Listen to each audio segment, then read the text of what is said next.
All right, everyone. I'm not Monique Lasan, but I am Angela Black, and I'm in for the lovely lady today with her show, The Matrix of Perception. And I am so excited because thank you very much, Monique, for allowing me to sub in. I'm very honored to be here tonight on Studio A during your time slot on Revolution Radio, freedomslips.com. Your show, Monique, is here. I think you're listening out from afar. I do not believe that you are able to broadcast, but I do think you're listening. So your show, if you guys don't know, is this show is every Wednesday at 8 p.m. Eastern / 5 p.m. Pacific, and Studio A. So, you know, Monique will be back next week. And I did some scrambling and had some help, of course, from my good friend Ken Keeling.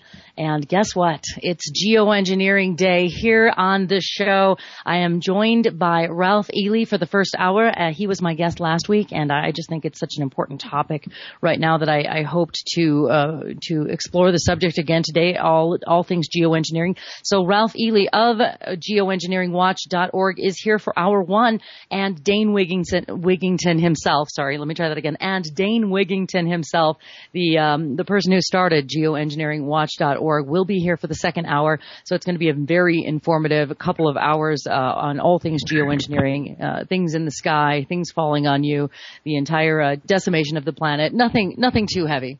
So of course, this station is listener supported, and you can find the donate button at the side of the chat room. Please do join our chat if you are not there. And if you're listening out there through TuneIn, iTunes, TalkStream Live, Shoutcast, however you found us today, do find yourself visiting the homepage at some point and join the chat. It is a great place to be. We exchange a lot of information there. And I've met some of my dearest friends on the chat. And I just found out somebody that met somebody else in our chat room became engaged. So, yeah, our chat room's pretty awesome. It's a love fest. It's just a great place to be. And any debate that we do have is always inspired as healthy debate. So please do find yourself there.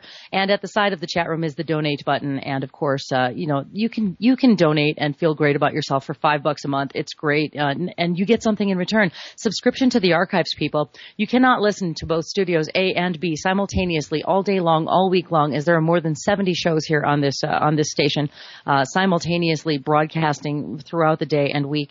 And so you can't do that and have a life. You can't listen. I'm sorry. You could maybe try it for an hour or two and go a little nuts and whatever, but you are going to eventually have to eat or, go out in the world for a second. So subscribe to the archives and all your problems will be solved. So please do check that out. Of course, these seeds are available, non-GMO, non-hybrid seeds, so you can grow your own food. Just check out the site support button at the top of the homepage or the donate button at the side of the chat, and it would be to your benefit to figure out the best way for you to be part of this truth movement. And a lot of our listeners, by the way, hello to everyone in the chat and hello to everyone who's not in the chat. A lot of our listeners end up becoming hosts here at like some point in their lives or not, or other, I should say. So we encourage you to become involved. There are roundtables nightly, and a lot of people get their feet wet here at Revolution Radio in the roundtables and end up broadcasting. And also, congratulations to all you people out there who are sharing information and bringing awareness to the table, especially about all things geoengineering. And with that, I welcome my guest for the second time in less than a week, Ralph Ely, to the show. Welcome again to the show, Ralph Ely. Thank you so much, Angela. And hello to everybody out there in Radio Land and Internet Land and all the other lands you may be in. Exactly. Maybe Dreamland. Yeah. Exactly. Well, I'm so glad you joined me. Go ahead. People at Area 51 can't work all that hard, so you know what? They have to listen once in a while, I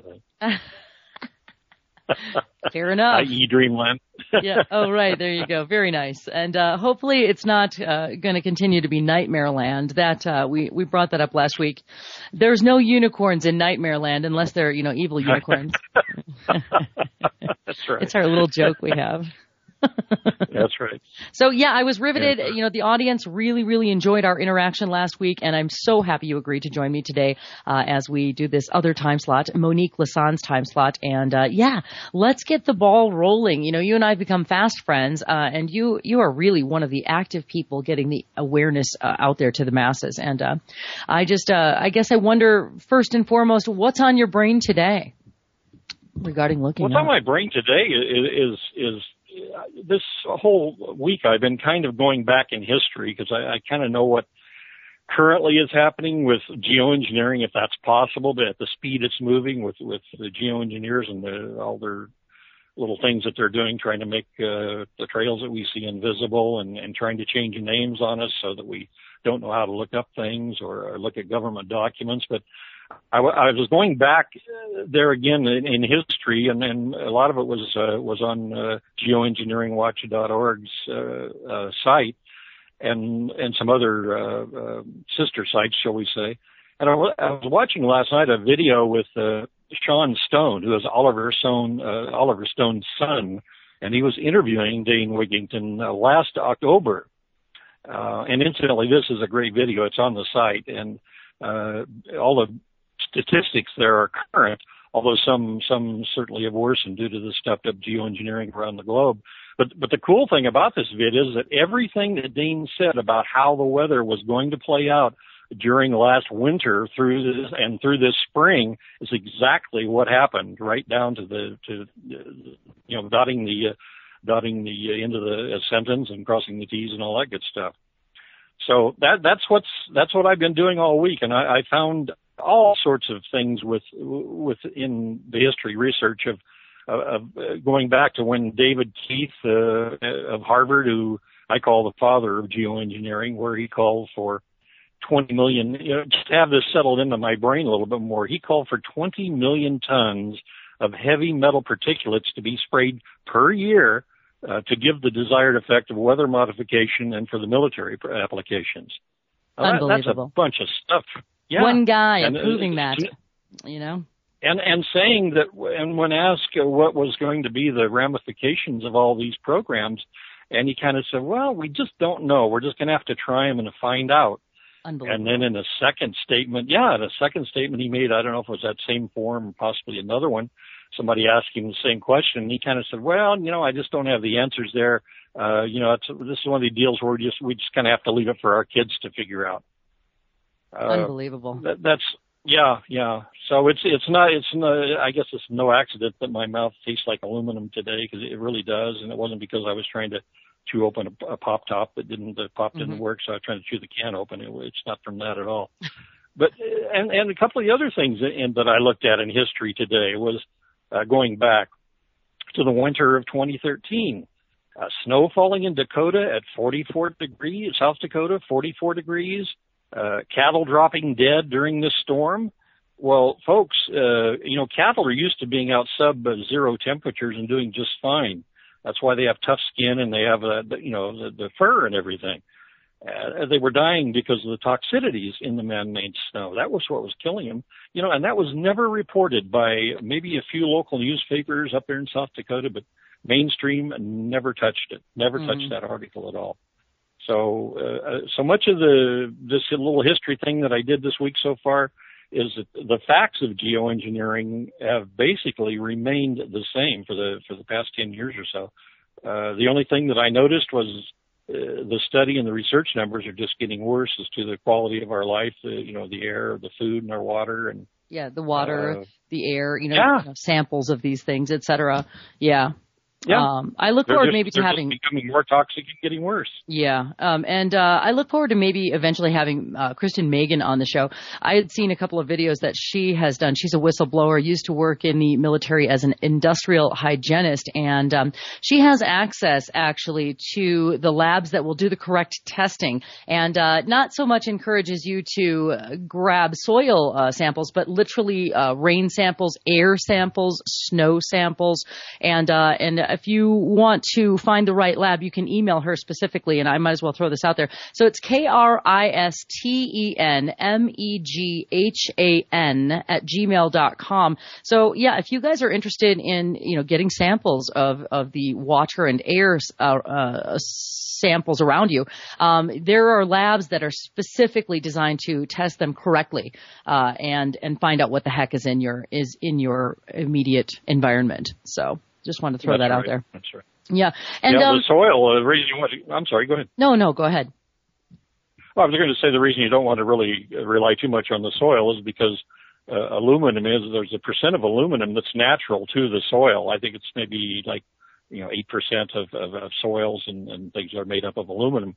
But aluminum does not, come from the sky other than what they're putting out there. So naturally it doesn't come. You don't find it in water. You don't find it in the runoffs. Well, naturally anyway. Yeah, naturally.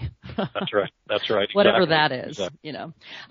So you mentioned something just a bit ago, and I wanted to ask you to elaborate on invisible geoengineering, invisible chemtrails. Would you like to describe what that is and what you're seeing regarding that? Because I've already kind of known that, like in my soul, like even if you don't see, the spraying going on above you, it's there. We cannot escape it at this point.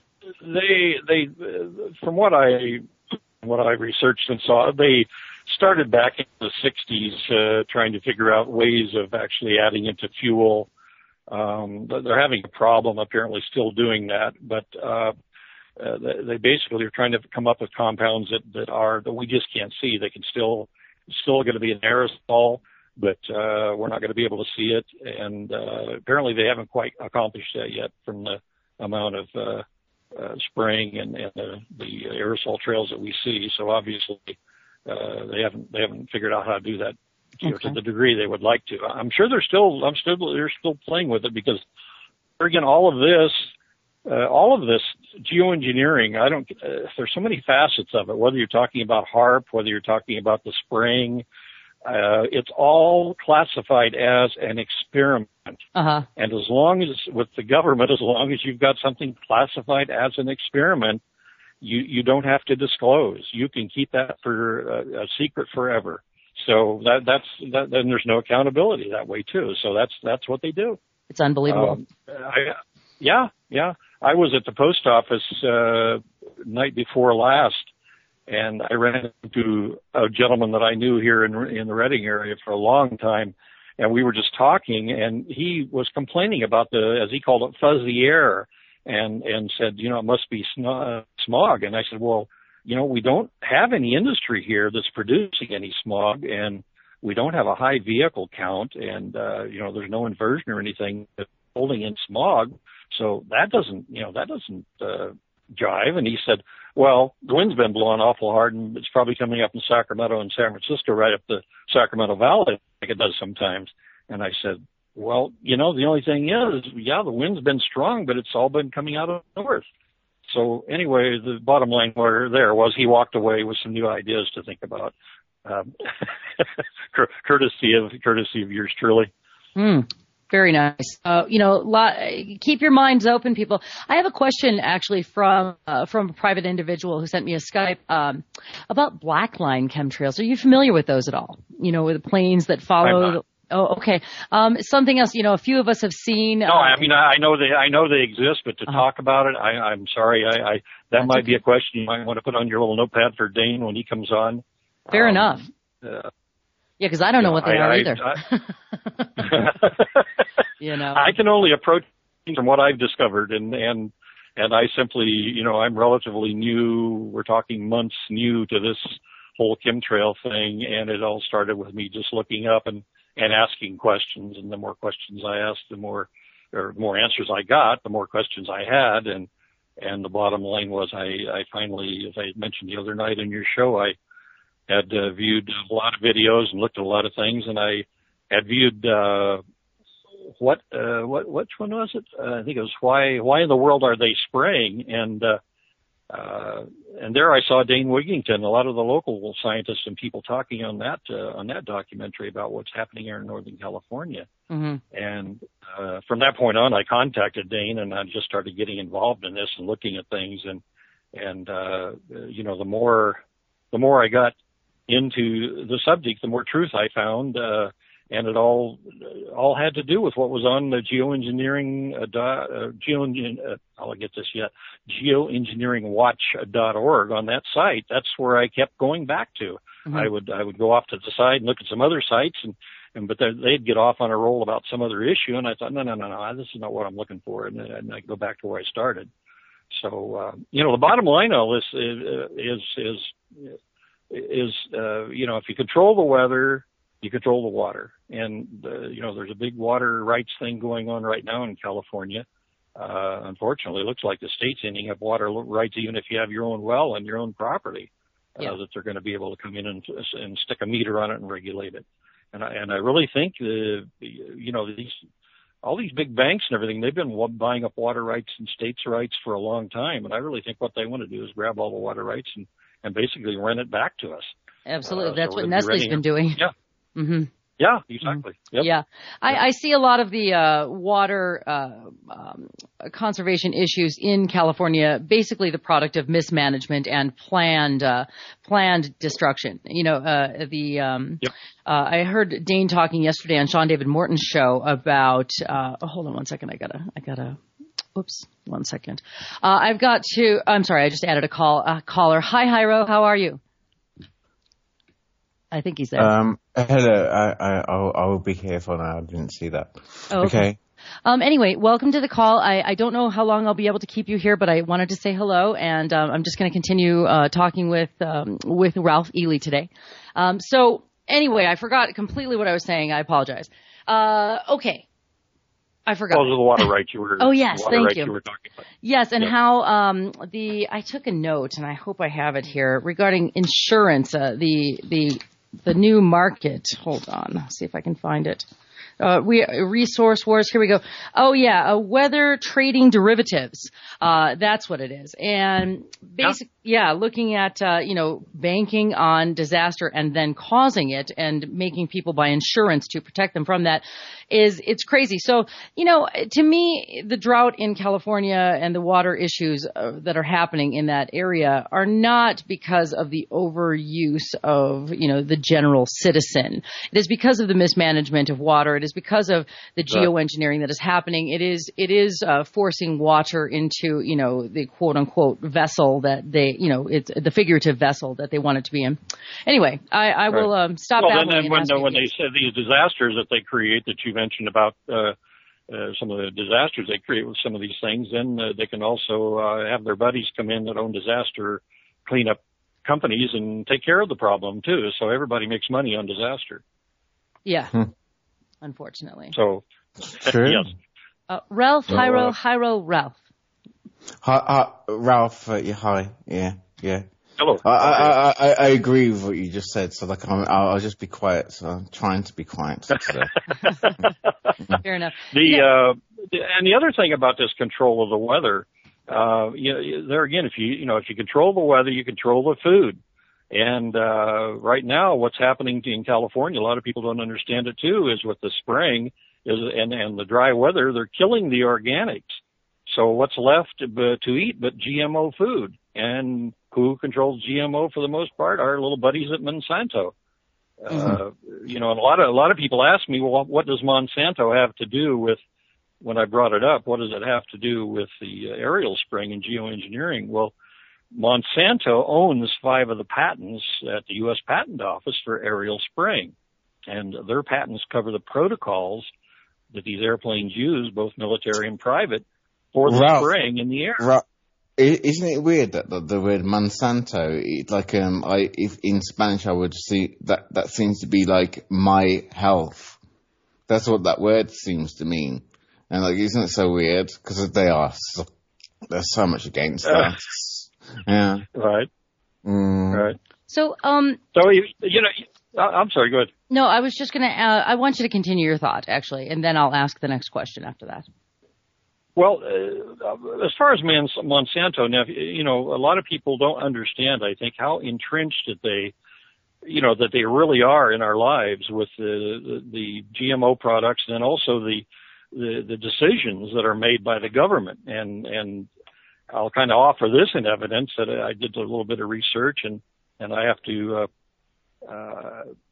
also credit our buddy John Rappaport with some of the research he's been doing on Monsanto, because he was one of his columns. He was going along the same lines that I was looking at, and if you look at the way the deck is stacked right now by Monsanto people in the government, let me give you just a little sample here. At the USDA, the director of the National Institute of Food and Agriculture is Rod Backley, and he's the former director of Monsanto Danforth Center. as the deputy commissioner of the FDA. He's the new food safety issue czar. He's the infamous Michael Taylor. And he is the former vice president of public policy for Monsanto. And Taylor was also instrumental in getting approval, if you guys remember, of Monsanto's genetically engineered bovine growth hormone. So on with meat, if you're not eating organic, you're eating Monsanto. Bottom line right there. Another one, Iowa Governor Tom Balsick. He's commissioner of the USDA, and he set up a national group called the Governors Biotechnology Partnership. Now this bunch, they call themselves Biotechnology Organization with all the people in it. They just gave him Governor of the Year award. And then, of course, all their members is Monsanto and a bunch of the other biotech bunch. The new agricultural trade representative is Issam Sa'u, and he's the former Monsanto lobbyist. So it just, all these people, it's like this big incestual relationship they have in government and in the private industry. So a couple other things I found in the biotech appointments and related actions. The counsel for the USDA, Ramona Romano, she was corporate counsel for another biotech biggie, and that was DuPont. Rajesh, I'm going to butcher some of these names, Rajesh Shah. He's head of the USAID, that's the U.S. for International Development.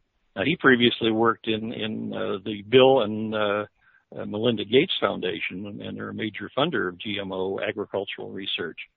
Obama's Secretary of State, Hillary Clinton, she worked for the Rose Law Firm, if you remember, and that was counsel to Monsanto.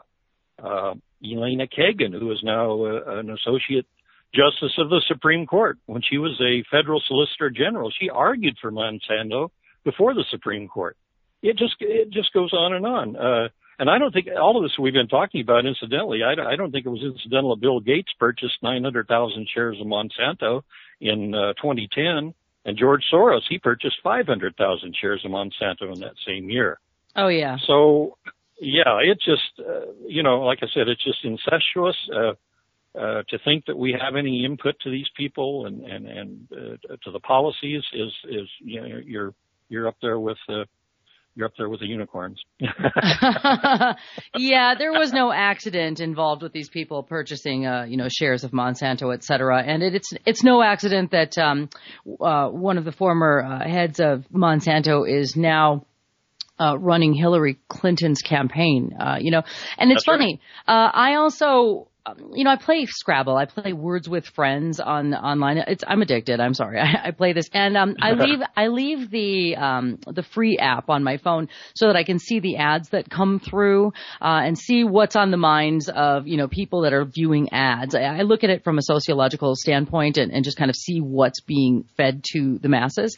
If it's not through TV, how are they selling it? And I have to tell you, I came across a Monsanto ad, and it was talking about get in the conversation, and it was showing a family enjoying food and it was brought to you by Monsanto. And I guffawed. I was in shock. I'm like, oh my God. I had heard that there were these advertisements, trying to promote the nicer side of Monsanto, but it made me want to throw open my mouth a little bit, it was terrible. So they're literally selling it as though it's part of the, it's good conversation, or, basically Monsanto providing good conversation at the dinner table. Unbelievable. It's the warm puppy. Here, pet it. And don't forget, the people a while back, I read an article that the employees at Monsanto they do not serve GMO foods in the cafeteria there. They don't eat it. They won't eat it. That's right. Yeah. That's right. Craziness. Well, before we go on, I did want to ask you to explain why the word chemtrails is not as favorable to the scientific community, and you would like to go ahead and elaborate, please, on why we're calling it geoengineering as opposed to chemtrails. Well, chemtrails was an invention by the Department of Defense to conjure up the picture in people's minds of conspiracy theory, because a chemtrail is really not a scientific term. It's just a term that somebody said, oh, they're spraying chemicals and it's a trail, so let's call it chemtrails.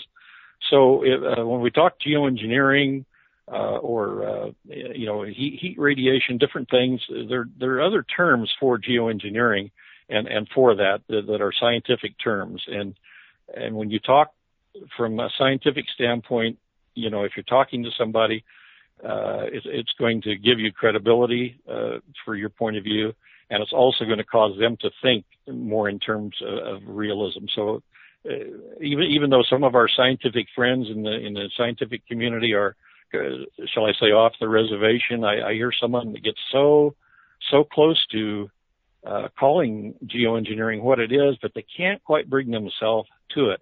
And some of them it's purpose, some of it's not. It's just that they're not quite on board. They are so wrapped up with their own research and their own opinions about how things work that they feel that their platform should be heard above and beyond the fact that the bottom line, what we're talking about is if we fry, we die. So all these other things that, the core of the earth is causing this, causing that, and that can also make chemtrails worse or geoengineering worse. That's absolutely true.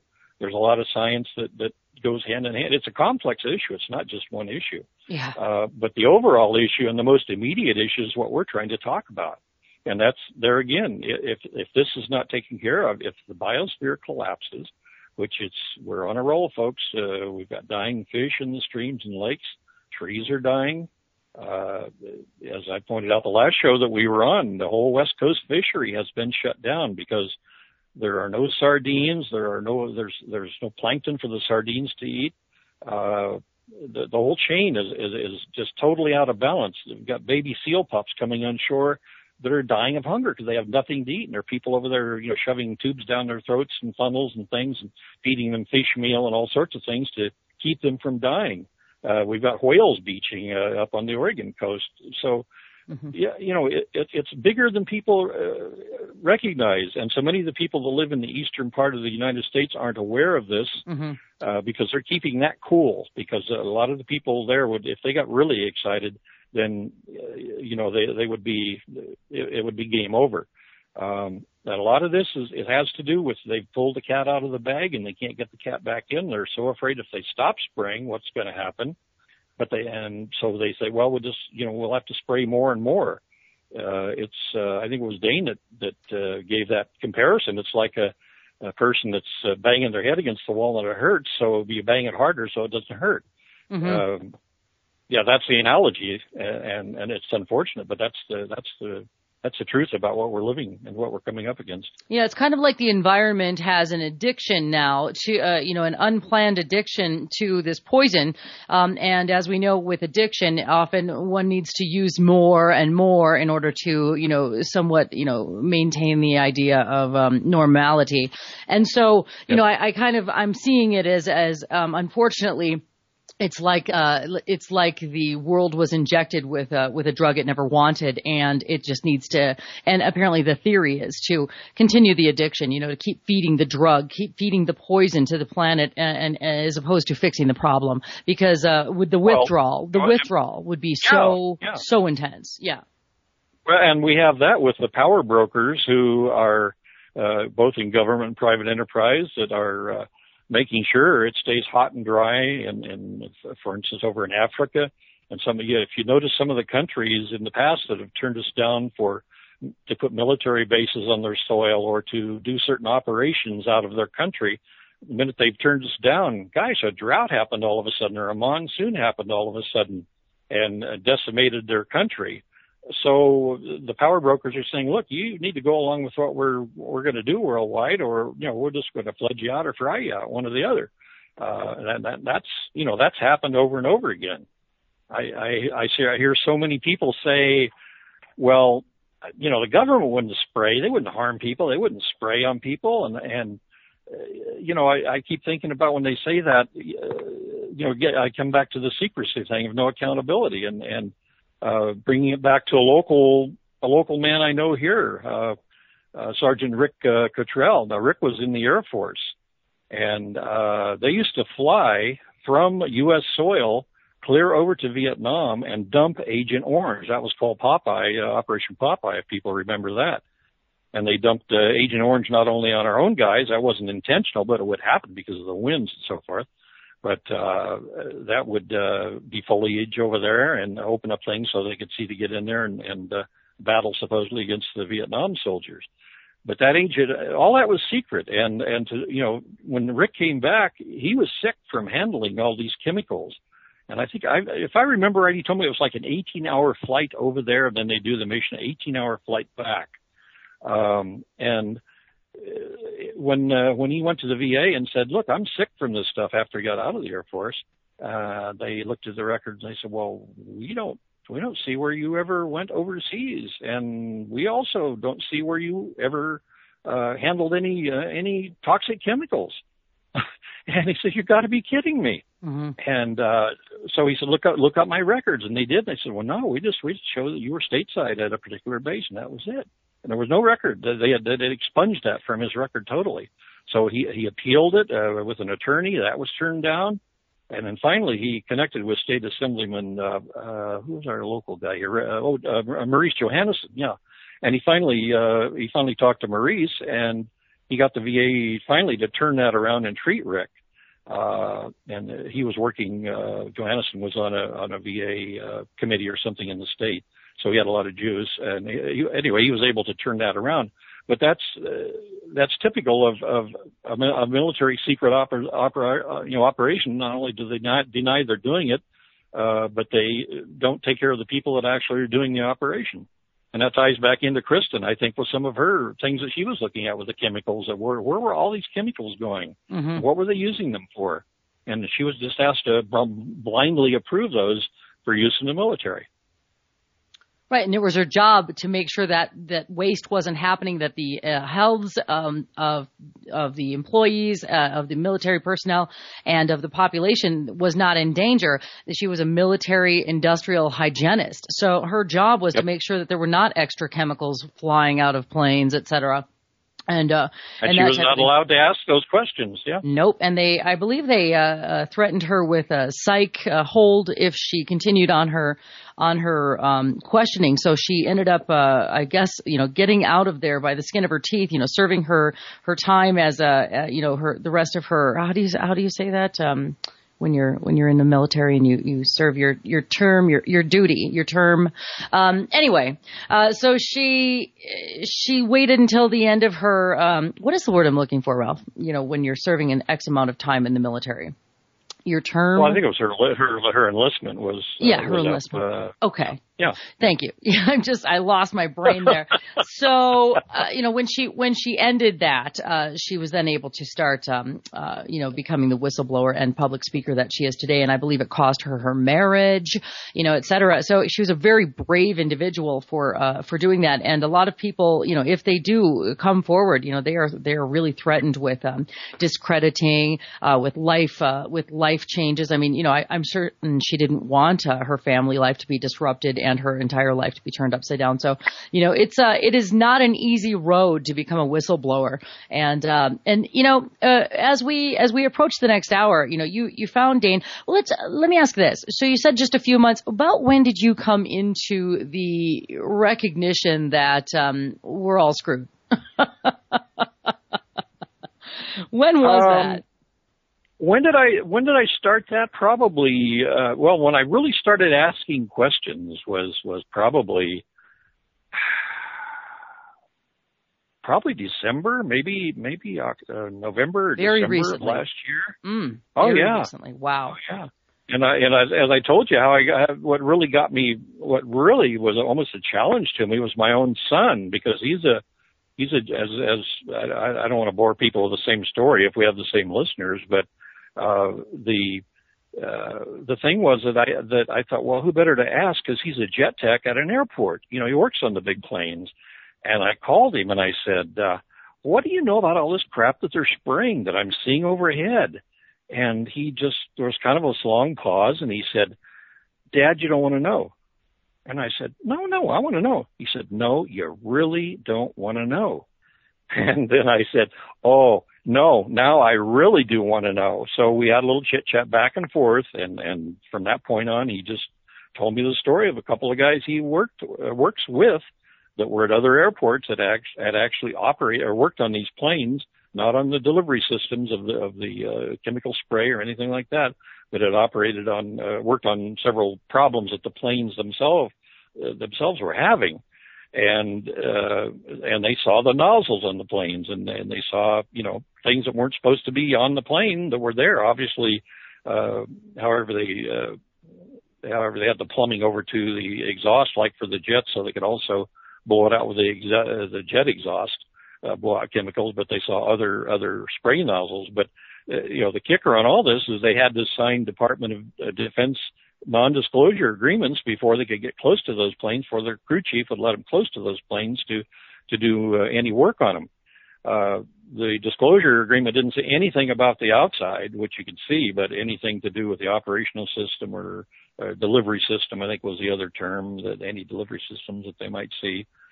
So the disclosure itself was admitting that it's calling something a delivery system, that obviously there's something going on there.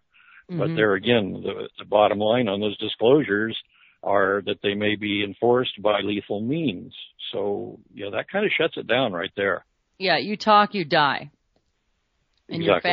your family is probably in danger as well. Yeah, and as I was saying, and it is a different time slot and a different day, so I really don't mind repeating some of the things we talked about last week. It's one of the reasons I brought you back on, also because I figure, the more we get this out there, sometimes it doesn't register the first time, and I think all of this is so important. I'm certain there are new listeners, and it's still equally as fascinating to me the second time we talk about it. So, yeah, so a lot of the pilots, and I'm assuming the tech crew as well, happen to be single individuals because of the nature of the danger of leaking knowledge that, a person with a family probably, isn't the ideal candidate to be, say, a geoengineering aerosol spraying pilot, because they have an isolated existence. And I believe also that there are a couple of different bases that will be active at one time, the daytime crew and the nighttime crew. And they move these people around a lot. From the few things I've heard from the few pilots that have come forward, very, very carefully, by the way. There's no direct quote from an individual that was a chemtrail pilot. There's a lot of, secondhand information, third-hand information, and I can understand why. So, they keep them, on the go. They keep them isolated, and a lot of them apparently aren't the nicest people, because I question, I've always wanted to know, if I could ever talk to one of these pilots and ask them one specific question: how do you sleep at night? And I don't think that they are of the same mindset as, say, you and I. I don't think that they are in the same category of human. I think they're in a different world. They're just like mercenaries. Mm-hmm. This is what I get paid to do. That's their attitude. Yeah, and who knows what else is going on. Go ahead. Yeah, going back to when I was in SAC 8th Air Force, the pilots, even your regular, normal military pilots, for the most part, are fairly young guys, and they either are divorced or thinking about going around for the second time, or they're single because they just can't hang on to a relationship because of the nature of their job, of being gone for a long period of time, or having to be in an alert shack for a week on, 7 days on end before they get any time off. So, to have a personal life and be a pilot, it sucks. Yes, I would agree. So, wow. I mean, I certainly am not a pilot, so I don't know, but I do wonder how, and then I think about, the tie-in with, the military industrial complex, the pharmaceutical, the medical industrial complex, et cetera, because I'm thinking, with a lot of soldiers these days, and God bless them if they're not hopped up on something or something else. But, I'm just thinking that there's probably some type of, supplement that would be, helping a person deal with the fact that they're, creating destruction on the planet. In other words, are they on something? Are they taking pharmaceuticals is a question that if I was to ask, said pilot of said aerosol spraying, vehicle, I would ask them, A, how do you sleep at night? B, what are you on? Because I'm thinking that the only way they can sleep at night is probably with some, pretty heavy sedatives. And I'm thinking the only way they can wake up from that is probably some type of amphetamine. And again, that's my personal opinion. But, it is my personal opinion. I am not at all stating that I have any knowledge of that, but that is what goes through my mind. Yep. So. Well, that's a scenario that's understood when you're in a wartime mode. That for the pilots, that's what you just described pretty much as standard procedure. Wow. Yeah. Are you there? I'm here. Here. Okay. All right. Go ahead. I lost my thought in my alleged mind for some reason there. One of my neurons didn't connect with the other one or something. It's that aluminum you've been breathing in, man. It's that aluminum. Probably. Yeah. So, okay, let's talk a little bit about, let's see, the mass picture. That article I read the other day, I think you tuned in. I covered this. It came out in January, this particular article. Another aspect of, aerosolized, weaponry, if you will, is, vaccinations. In Texas, they dropped, anti-rabies, vaccinations on a bunch of wildlife, and there are government documents, and I believe there were, meetings in the past. I don't quote me on it's a leaked Pentagon video, et cetera. They're talking about spraying vaccines, over cities, over populations, et cetera. And that is another aspect. There are so many different, if you look up, there's not just one type of trail in the sky. And, there are many different reasons. Of course, there's weather control, there's mind control, and, there's a dumbing down aspect of what's going on with the spraying. What do you think about that?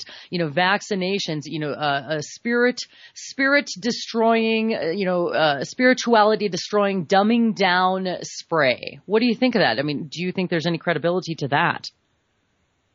Well, it's certainly, it's talked about in some of the early, papers that they talk about doing all those things, mind control and all in the name of having a docile population in case of the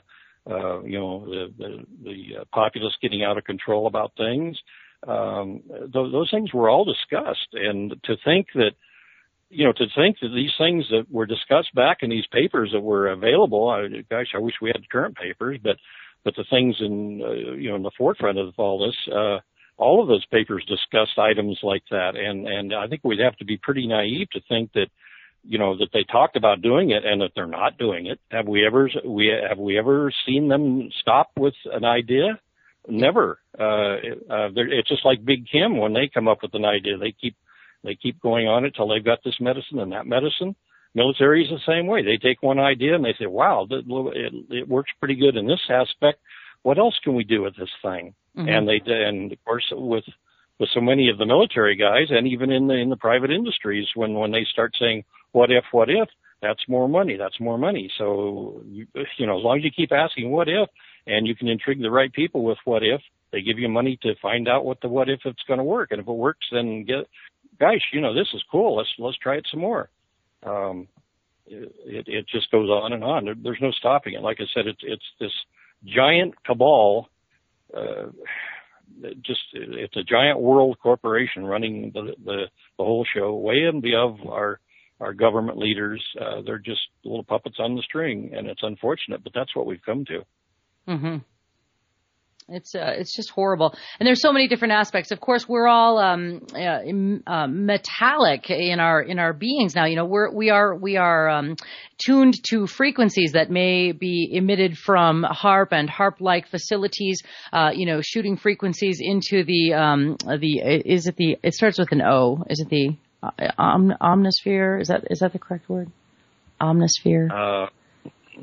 I'm not coming up with it. I'm sorry. That's okay. Shooting frequencies into the air, and because we're breathing in, particulate metallic matter, we are all conductive, more so than I think before. The body is obviously a conductor, but it's hyped up, yeah, go ahead.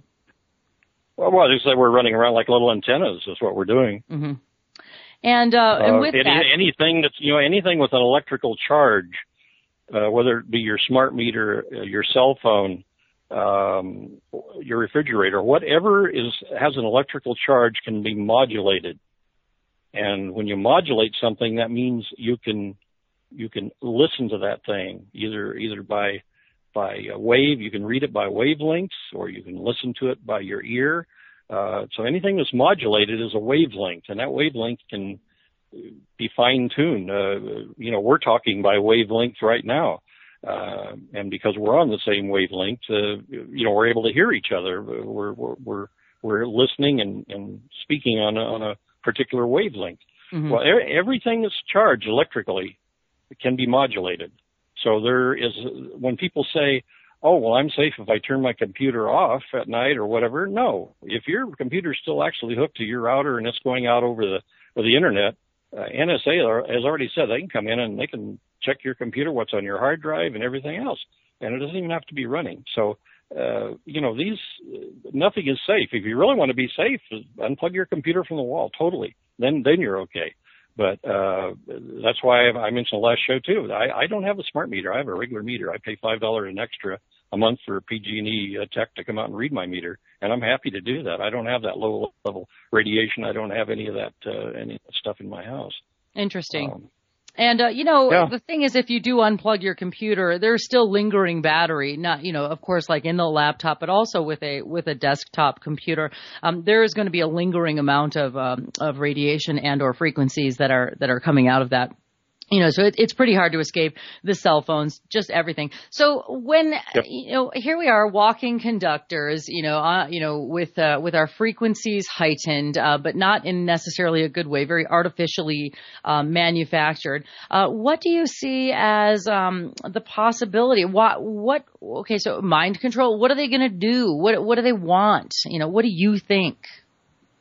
If you can still think, not you personally, but any of us. It's just a matter of control. The whole cabal is just a matter of power and control.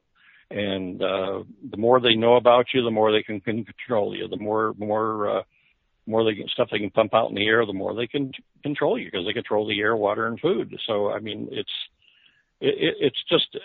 a huge picture with a lot of different, a big puzzle, shall we say, with a lot of different parts. Just dawned on me, I should probably give you an update. I remember last week I told you that I had been working with a gentleman that was in the program that worked for a company that actually manufactured and installed the spray apparatuses into the airplanes. Yes. You recall that? Yes. And we covered a little bit of his history. He was sick from working around those chemicals and had to retire early. We have had some more communication. We kind of have it set up now where he's in one city, I'm in one, and then we meet in the third one. That way, pretty much nobody knows who we are, what we're doing. He doesn't break his non-disclosure. I just ask questions, and if he doesn't answer, then I know I'm on the right track. And we kind of work it that way. If I'm off base, he'll just say a simple no. Anyway, the way part of that system worked was after the systems were installed, and let's say they had a breakdown in one of their delivery systems, and this company that he worked for, what they do is have people that work on these systems, but they are all in different towns and different airports. So I'm going to give you a hypothetical here. They would the plane would say leave, and again this is hypothetical. The plane would leave say Portland. It might stop in Sacramento. It might stop in Stockton, and each one of these stops, they pick up one or two people to work for them on these systems. Generally one person, because they don't like them living close to each other. That way they can't compare notes and talk, and there's a separation. And then they might fly to LA and grab somebody down there. And then they would go on to an airport where there was a plane that was having a difficulty, similar to that I mentioned to you about the guys that worked with my son at an airport. They were having some problems with one of their dispensing pieces of equipment, and they had to fly these guys in to work on it. Well, that's what my friend here in Northern California, that's what he used to do. You know, they would pick up this group of guys, they'd go work on that particular delivery system. They also worked on the nuclear plants, pulling the rods and doing things like that, changing the rods out and putting things over in Yucca Mountain in Nevada. But anyway, once these guys would finish their job, then they would put them back on the airplane and just drop them back airport by airport and back home. And that could be 18 hours, it could be 24 hours, could be 48 hours before they got back home. The planes, when they pick them up, are just pure white planes. They have a tail marking on them, and that's it. The windows are blacked out. When they get inside, of course, they can't see where they're going. He used to time out. He used to time the flight, and he pretty much pinned down on where different places they were going. And I think with my questioning, I figured out a few of the bases where they stopped and picked up people. But at one point, you mentioned they went to an area where before they got off the plane, they made them put black hoods over their heads and put a right hand on the shoulder of the guy in front of them, walked them down the gangplank, or the steps, whatever you want to call them, and put them on a bus, and they had to leave the hood on. They went on this bus for maybe, he said probably he's going to guesstimate 7 minutes. They brought him out. They put him inside of it. He said he could feel it was kind of cold, so he was inside like an earth type thing. They put him into a big elevator, and he said it was a big elevator because there was echoey sounds of them walking and things, so he knew it was pretty huge. And he timed it down. He was able to slip his little hood off at that point, look up at his watch, and he timed it with 16 minutes. They were going down underground somewhere. And then it stopped, and then they made him march out into an area. And after that, he basically, I was out of questions asking what they did. I kind of guessed it that far of what they were doing. But so to be continued, I don't know. We're still working on getting that information and trying to, we want to out the company you work for. We know the name of it. But we just got to get our ducks in a row before we make all that public. Because right. That's probably going to cause a small tsunami somewhere. So we got to make sure that there's some parallel involved that aren't going to get nicked when we break that information out. Yeah, that is, that's a definite dangerous journey you have ahead of you for the individuals involved, et cetera. So yeah, good. I look forward to you bringing to light things that people need to hear and see and learn and all that kind of stuff. We have a couple of minutes left before the end of this segment, and let's see, anything else you want to add before the top of the hour, Ralph Ely? I would say only this, that to go to anybody that is trying to get a handle on this and grasp it and get your mind around it, and if it's your first time, God, I know how you feel. Would be my advice would be what I did is go to geoengineeringwatch.org. That's Dane Wigington's website. He's the head researcher and administrator of that site. And Dane has nothing to sell. He's just trying to get the truth out there. He has two beautiful kids, and if you could meet him, you'd understand why. He wants them to grow up in a great world, in a kind of a clear world and clear sky, and have a good life. And he doesn't see that ahead for them, and that's his whole motivating force. So I would say just go there. There are daily postings on that site, and that'll help you create your awareness, get you some information. There's always places where you can comment. In fact, if something he doesn't, even in comments, if you read an article and it doesn't make sense to you, ask a question down in comments. Why blah, blah, blah, and you'll get an answer from Dane or one of the other people on there that will absolutely clear it up for you. So I would encourage you to just get yourself informed, get involved, and take action from there. There again, the website gives you all kinds of tools to jack up your neighbor, the people you work with, anybody you get around. Just talk to everyone, do your email contacts, and your Facebook contacts. Talk to them. Hammer on the deniers, the media, and the elected officials with emails and letters. Just don't give up.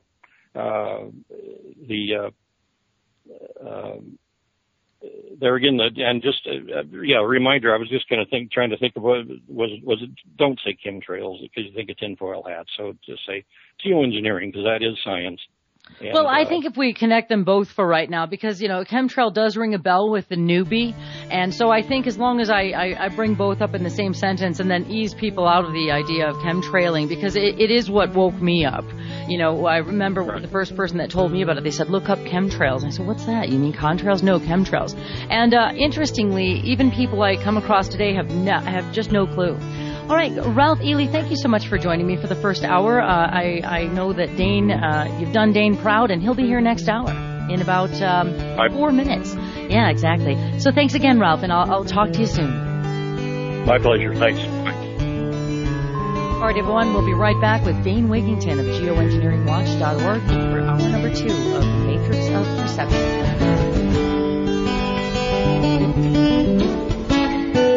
Listen to Revolution Radio at freedomslips.com, and we'll be right back after this message.